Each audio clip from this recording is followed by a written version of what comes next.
Listening to your goals and dreams is our top priority at West Tennessee Bank. Benefit from our more than 100 years of experience and visit our Henderson branch today. West Tennessee Bank, focused on you. West Tennessee Bank is a division of Decatur County Bank, equal housing lender, member FDIC. There is a quorum present, so we'll go ahead and proceed with the meeting and welcome everybody out tonight. It is a little rainy, but Shane said we don't have much choice about that. We have a motion to approve our agenda. Make a motion to approve. All right, we have a motion second to approve the agenda. All in favor say aye. Aye. Opposed no, then that is approved. The first thing on there will be our consent agenda. Make a motion to approve. All right, we have a motion second to approve the consent agenda. Any other discussion? All in favor say aye. Aye. Opposed no, then that is approved. Don't think we have any delegations to them. No, sir. And then I'm going to let you introduce our celebration. Well, this is a great opportunity to spotlight the good work that's going on at the middle school. Again, as we've already shared once before, that the middle school was one of two schools that were recipients of the state reward school status. They've got their banner flying high. Because of the accomplishments of the 4th and 5th grade math, we wanted to bring that back into conversation because the other day when Tommy was doing daddy duty and Dr. Judd was here to serve for the representation for the middle school's leadership, we had a data chat and we were looking at the results of the most recent benchmark, and the work that they were doing was exceptional. And it's referenced in your board packet that with the case assessments, which we are using the case assessments as a formative assessment piece to diagnose if there's any issues or gaps in student performance related to the standards that should mimic what our TN Ready test will be doing later this spring. And our 4th grade math, we're scoring at 64% plus correct with the second benchmark, and 5th grade was scoring at 69% correct. Well, those numbers are significantly high. In fact, if we can mimic those with the TN Ready, we're going to be in great shape. And this is just the second benchmark. We still got a third benchmark to go, and there's still a portion of their content that hadn't been taught with the amount of attention we have. Testing is not going to start until April. Last year, with the results that led to our state report card, we had 64.9% performance for our math overall, and as compared to the state average was 37. So our 4th and 5th grade math department almost doubled what the state average was in math performance on the TN Ready test. So again, math growth, not only the achievement was high, but the growth was high with the level 5. And what I spoke to Mr. Tommy, I felt like it would be a great thing to revisit the success going on and the expectations for greater success as we get closer to the end of this year and the state testing. So, without further ado, the man of the hour, or the 5 minutes, Mr. Tommy Kirk. Well, I don't want to take up too much of this time because I have a couple others that I'd like to speak, if that's all right. Yes, sir. I get a lot of credit for the performance of the middle school. And in this case, I don't deserve nearly as much of it as I'm given. I have excellent teachers who find a way to connect with students and they make magic happen. My part in this is to hire the smartest and the best to create a wonderful work environment and to get out of their way and let them do their jobs. And so I'm going to turn this over to Mr. Wood. He's our lead 5th grade math teacher, and Ms. Misty Thomas, who's our lead 4th grade math teacher, and allow them to share what they do that makes them so successful and get so much performance out of the students that we serve. Okay, I'm Misty Thomas, and I'm going to speak first, but I'm not a public speaker at all. I can speak all day in front of 10-year-olds, 9 and 10-year-olds, but the first thing I'll give credit to is the team. It's our team. The whole school is a team. That's the credit. We're just a team there. Everybody, it's not 4th grade, it's not 5th grade, it's not teachers, it's not administrators, it's the whole team. You work harder. The humbleness of Mr. Kirk and Dr. Judd that they have, you just work harder for people who you see appreciate what you're doing. But anyway, some of the things that we do as a school, as teachers, I think in 4th grade and 5th grade, we do it consistently. I take it over, like at home, discipline is consistent. It works. So if it works, you do it consistently. At school, when we teach something, we consistently do that. So we collaborate daily, not just weekly. We have weekly planning time, but we collaborate daily. Each day after a class, where did you get to? What did you do today? How much, what, okay, well, I did this, and they seem to have gotten it better. So we collaborate with each other on a daily basis with everything that we do. We also have curriculum that we have not just picked a curriculum. We have taken our standards, looked at them, what do our students need to know? And we have put together from different pieces of that fit what we need. So we put that together, we work together to do that very closely. So we have common planning, which is a big thanks for having that. We have common planning, so that is a wonderful thing that has helped us to be able to meet, because we have it every day, and we don't have to say we're meeting on Wednesdays. We can meet Tuesday, Wednesday. Sometimes we meet 2 or 3 days if we need to. Whatever we need to do, we have that common planning to be able to do that, so that's a big deal. And in that common planning, we also have common assessments. We use the same test. I give my students the same test that Ms. Snyder gives, that Ms. Shelton gives, that Ms. Brassfield gives, and all of us, that Ms. Stout gives. We all give the same test. But the thing is, we don't just give the test. We give it. We get data from that. We take our data and dissect it. What questions did every student miss? What questions were missed? Why did we think they missed these questions? And then comes in the part where we do spiral review all year long. We bring in everything that we taught in August. I tell my students, it's not fair if I teach you this in August and expect you just to never speak of it again. April, here it is, tested. So we constantly are bringing that back up every week. We're spiral review, reminding, practice makes perfect. I've always been in my head, Ms. Pipkin always said, practice harder than you play. So we practice all year long and try to practice harder, so that when it comes to test time, our students we've got this. So, but it's a team thing. 4th grade, 5th grade, the school, we all work together with doing it. So we collaborate, we know what 5th grade's expected. We want them to be ready for 5th grade, and we just all talk to each other, appreciate each other, and but it's the collaboration and the assessments, but that's mainly what I would attribute it to, is having those assessments, but data, driving that data, dissecting that data, talking to each other. We may send us picture on a group chat at home of, okay, here's what I did today on my morning work that we did. My students made 80%. They know what 80% means. We don't just tell them, they say, they know, we need 3 more people to get this question right. Motivation, they know it, we put it in their hands, the ball is in their court. So that's just, that's where we are with it. So I think it's just collaboration, data, common assessments, and that's where I would think that it goes to. So that's where all of our, we attribute most of our success to. Do y'all have anything else that you want to add? So, because that's just, it's definitely all of us. So.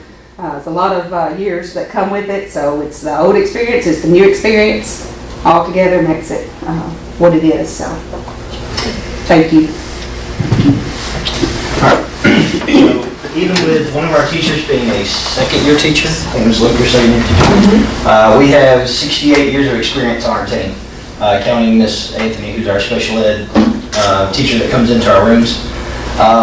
68 years of experience, you don't get that everywhere. I've been in Jackson-Madison County Schools before, started my career there, and it seems like you'd have a new teacher on the team every year. Lots of turnover and things like that. We don't have that here in Chester County, and that helps us a whole lot. Retaining teachers is a big deal, and it's a really big deal for our teams.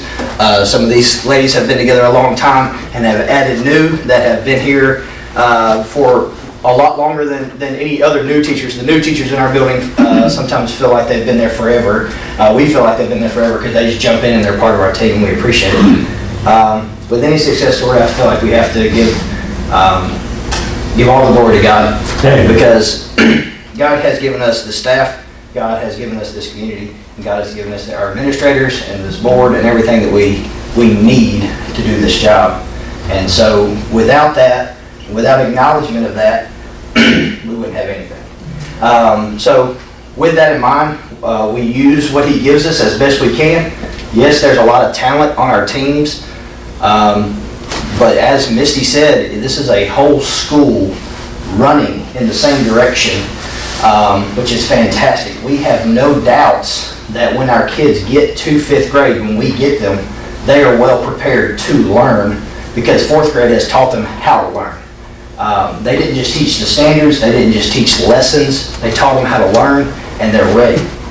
So I'm very confident that when I get to certain skills, that they have already seen that and have it even gone beyond that, have had all the thinking processes they could possibly need to grasp that and put that, internalize that in their own selves, and own that. The motivation on 4th grade comes right up to 5th grade and helps us. It motivates us to continue this trend. It motivates the kids. You did this last year, you're going to be able to do it this year as well.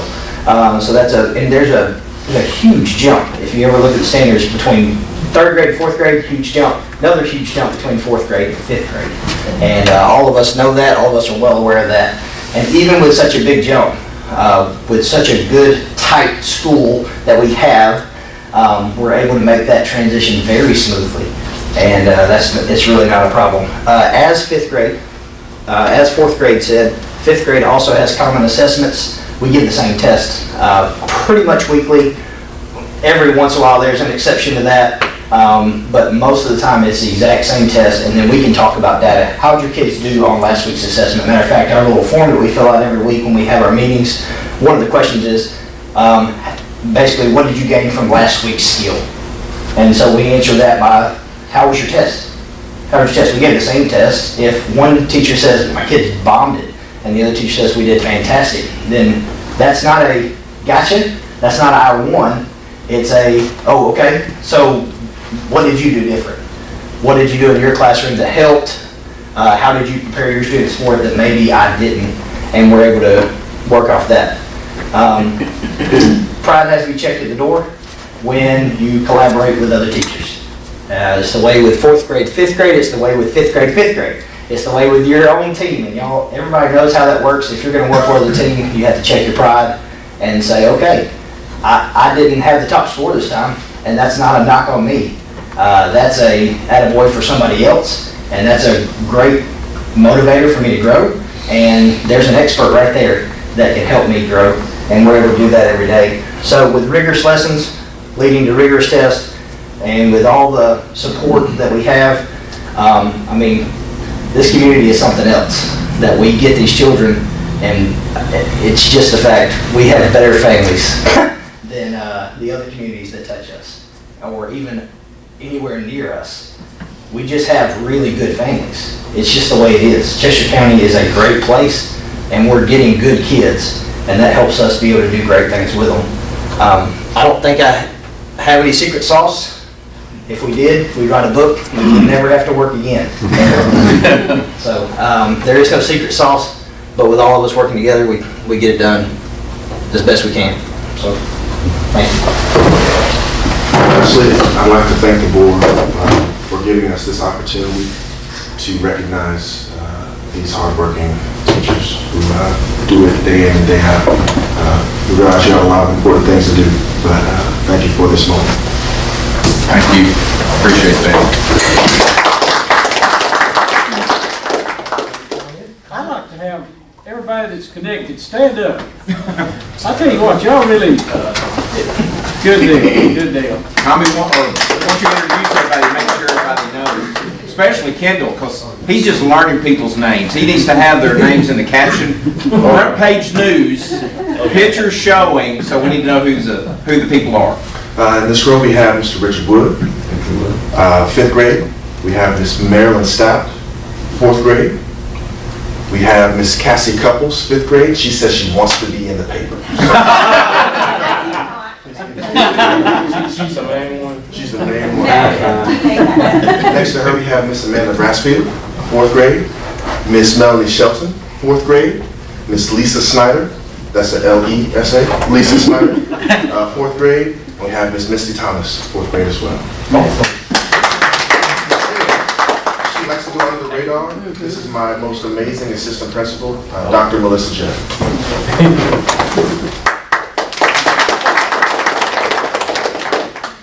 I'd like to say thanks to all of y'all on behalf of the board. Y'all do a great job day in, day out.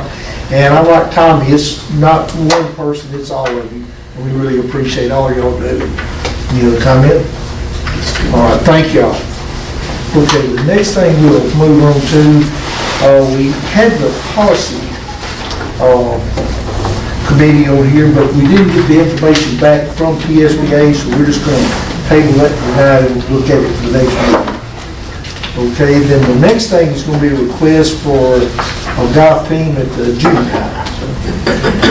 Ms. Tanner? Yes, well, as you see in your packet, I had a conversation with Mr. McPeak, I guess it was in October, November. Yes, sir. And he had requested that the junior high have an opportunity to add another sport. This is a spring sport for junior high. And some of the questions I had for him regarding this sport is how many students are interested. And as you see from this, we had 29 students interested, 21 boys, 6 girls, or excuse me, 21 and 9. That didn't add up. That's 30. That's hard. We need some of the math. I need another tutoring session. Wow, that's a good thing you guys showed up. So, and that's shameful with me being a math teacher. Anyway, so we have 29 students. I know that number is accurate, so do the math on the rest. And I think the 21 is accurate for the boys, if I'm not mistaken. Yes, sir. So we got 7 girls, or yeah. No, 8 girls. 8 girls. Good gracious. He needs On the a spot. little, Edit that out of the camera there. But as you see here, we have a recommendation from Wes for who would coach the sport. It would be both boys and girls sport. Included in your pack now is a one-pager from Mr. McPeak that shows the breakdown of the cost. This would be a cost attributed this year to our fund balance. Since we did not budget for this, if you approve it for this year, we would have to pay out of it with the fund balance. So that will require your approval as well as the county commission approval to follow. In years to come, or if you choose to start this next school year, then we will budget it. So that would be the plans for the financials. I'll make a motion, we'll go ahead and approve it. We're talking about $1,600, and if we can't afford that, Wes can pay it. Absolutely. Mr. Chad, is it Chast, the guy that runs Chickasaw? I just went brain dead on I'm his. not sure. Chastain. He's going to do the same thing he did for the high school. They can go out there and practice and play for free as long as they're on the golf team. So there's no cost. They'll be in charge of getting their clubs, just like we're going to do it, just like the high school. But the thing about it was, it is a spring sport instead of a fall sport like it is in the high school. So most all these kids don't participate a lot of them don't even participate in a sport period, but most all, I'd say 90% of them that would be a sport that they would only do in the springtime. So it just adds something else for our students to do other than, I think we have volleyball that starts in a week or two, baseball, and that's it in the spring. So this would allow girls and boys to participate in something at a pretty low cost. is there a transportation? Here's what we have said is that, and Mr. Kills and I had a conversation, which I totally agree with, that any coach in our district from here on out have to get their bus endorsement. I think it's a great idea. But this is how this will work. The Middle School Golf Association will only allow him to take, like, he can only take, I think, 4 boys and 4 girls.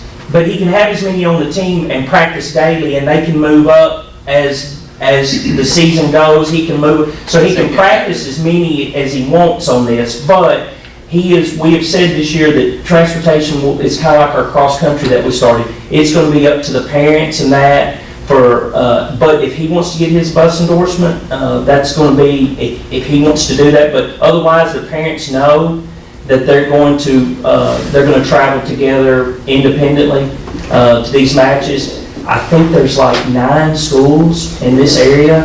Most all our schools in middle school in Jackson have it, and this little middle school association, The way they do it is if you host a match, they don't make you pay when you go to their match. So if he would host a match at Chickasaw, which they said would be fine, but I put that in there because there might be one or two that he has to pay greens fees for, something, but their agreement is if you, like Trinity, Jackson Christian USJ, I know North Parkway has one, there's a couple of these schools that have them, Milan has one, if you'll host it, when you travel to these other places, if you invite them, you don't have to pay when you go there. It's a good little deal they've got set up, and they do have tournaments out of it that go to Murfreesboro at the end of the year, and if you have kids that make the cut, that's included in that little association fee as well. So it's actually for when you look at the coaching supplement and and they're going to be in charge of their clubs, of course. We're not going to, only thing equipment-wise, they're going to get the same shirt, wear a pair of khakis, and they're going to go play. I second. All right, we have a motion second to approve the junior high golf team. Any other discussions? Yeah, it needs to be a motion to approve the team and also a motion Include both of for the amendment. For the amendment to the, For the amendment. Has to be two motions. Yes, they need to be separate. Like I said, we vote on this and to approve the golf for the junior high first aid. All right, then all in favor say aye. Opposed, no. And then we need, I make a motion that we approve it to come from fund balance. Second. we have a motion second. We do approve the money coming out of the fund balance. Any other discussion? All in favor say aye. Aye. It is approved. If we run short, send west. Yeah, absolutely. I'll give out a money, man. All right, that is basically all that's on our agenda. We do have some updates, and Troy, I think, you, Mr. Eads, may want to update us on the baseball and softball buildings. Mr. Eads, how's that going? I hope they've done some good cleaning and repair. Last time we were, Ms. Fields and I were there, they were in the process of cleaning and repairing the insulation. And we were at the softball. Softball, now the baseball, I haven't got the key into that yet. Too muddy to go over there. Yeah, we're gonna have to address that with either some 32C or something to allow walking area. The baseball's in a muddy mess. So I haven't got to go in and actually see it yet, but the electrician has started over there. I think he's got everything pretty much wired up at the softball, so waiting on an inspection, and Michael Corney will put the heating and air units in. I just hope that tank will stay on that insulation. There's lots of tears in it on hers. They had most of them repaired when we were there. And I wonder if it'll stay though, repaired. Yeah, Those tape normally don't last too long. I don't know if they use a special duct tape or It whatever. looked terrible. So they are gonna be ready for softball, baseball season? Not really, it's already. Well, the season doesn't start till February, so we do have a few more weeks. Well, they start practicing in February, I don't know when they actually start games. So we're pushing to, at least even if some things aren't done, if they get their nets up, they can, as long as power's on, they can get it. Okay. Yeah, some of the, didn't they have, Bowen had some Bowen, boxes he in already there? had I think his they got nets their delivered. nets already delivered. I told them to go ahead and have them ready to go, because, I mean, it's gonna go quick.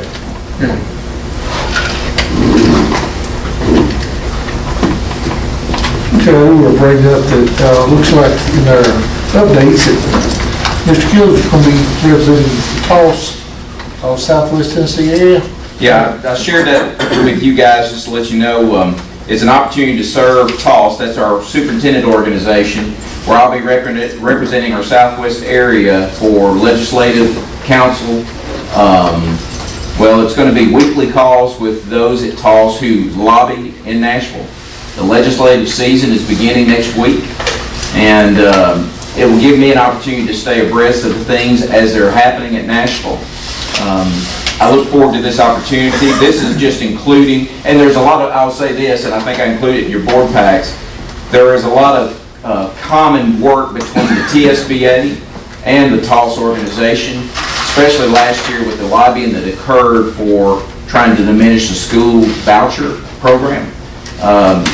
So what I've included for you guys to see is the priorities and the commitments, positions that are advocated for TOSS, It's a lot of commonality between it and the TSBA, but if there's anything specifically, any recommendations you have, last year I believe we signed a lot of documents to send to our representative, Kirk Haston, and our senator, Dolores Gresham. I would be glad to do that again because both TSBA and TOS have position statements that we can send ahead. But, you know, the vouchers are here, so we did not come. Didn't they say that's coming up again, though? Well, there is a new Speaker of the House. Yeah, and he's anti-voucher. And he's anti-voucher. So we don't know what the outcome will be, but 1st of February is going to be the governor's State of the State address. So he will outline his plans for this year. But there are some things coming up. One bill in particular, anti-shaming bill for students who are charging for meals at the schools, and they're wanting to advocate that there should be some plan in place, which our policies already take care of not shaming a child by either making them throw their meal away or giving them a substitute meal because they can't pay. I mean, there may be some districts in the state that are doing that. I doubt it. It's more political than it is actual. But that's just, again, when they get their effort to be a political position with things that they feel like will get a lot of fervor, a lot of encouragement, I don't think they've done a lot of research to prove it to be true. So that's just one example. But we have weekly meetings by phone that'll start tomorrow, in fact.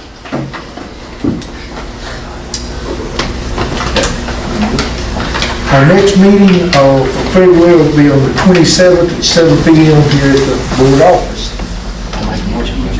I'll second it. I have a motion to second to adjourn. All in favor say aye. Opposed, no. It is approved. Shame.